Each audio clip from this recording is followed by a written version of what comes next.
first of all, this question's for everyone. What can fans expect from season 2, and how would you guys describe it in one word? It's always the second question that trips you up from the first one.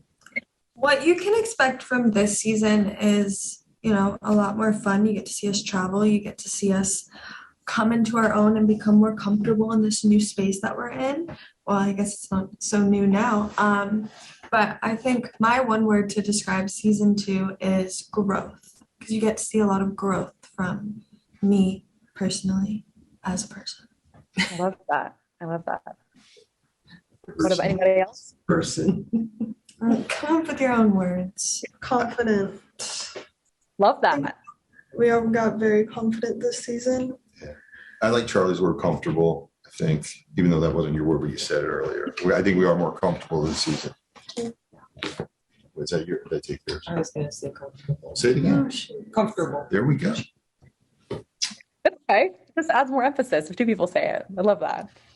So, Charlie and Heidi, I know you guys are only a few weeks in, but how are you both enjoying Dancing with the Stars so far? I love it. I'm having the time of my life. Same. I'm having a blast. It's so much fun. Are you guys tired? Are you exhausted? Or are you just going for the ride, along for the ride? Oh, it's definitely a lot. It's not easy at all, but it's a lot and we're tired, but that's all that it's worth it. We want to do. Yeah. It's fun. Charlie and Dixie, how do you guys handle trolls and block out the criticism? And Heidi and Mark, how do you guys help your daughters handle fame? I try to just not look at it because it really affects me. But, yeah.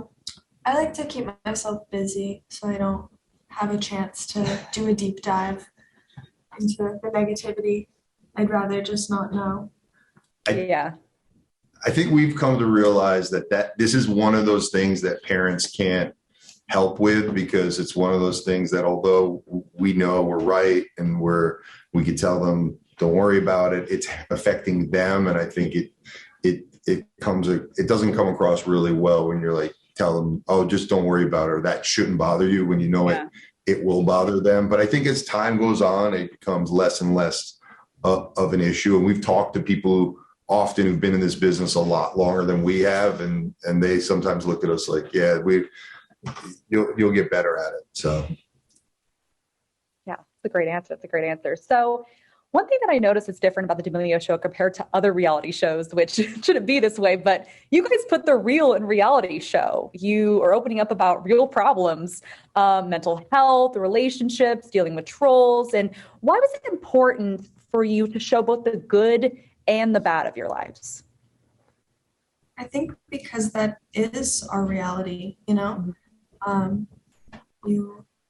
if we only showed the good sides, it would be like a highlight reel of our lives. And I don't think that that's true to us. There are ups and downs, and the cameras are there filming. And if you're having a bad day or going through something, you can't just be like, I guess you could, but say like, don't film this.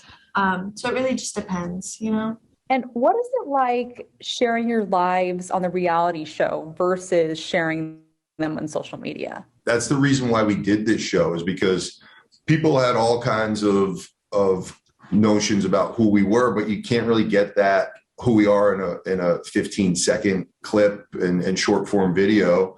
And we all decided that this is something an adventure we're going to take as a family. And if we're going to do it, we might as well open the world up to who we really are. And we didn't set out to say, hey, let's make this as authentic as possible. I think that's, kudos to Dixie and Charlie, who they're the ones that have always shown their true selves and things that I don't think a lot of other people show sometimes. And even when I was younger, there were certain things that were off limits, and no one talked about mental health or therapy or anything like that. And I think I'm not saying they were pioneers in that, but they definitely were open to express all the things that a lot of people haven't expressed throughout the years. So last question.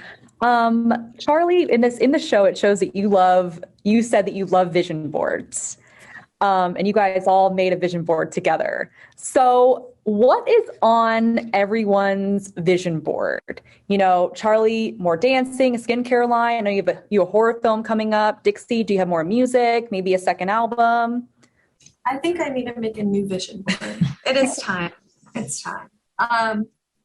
Yeah, I think, I mean, for the next hopefully few weeks, it's going to be very Dancing with the Stars based. So I feel like after that, I'll have a good idea of what my new goals are and what I want to achieve next. But for now, I'm really just focusing on that.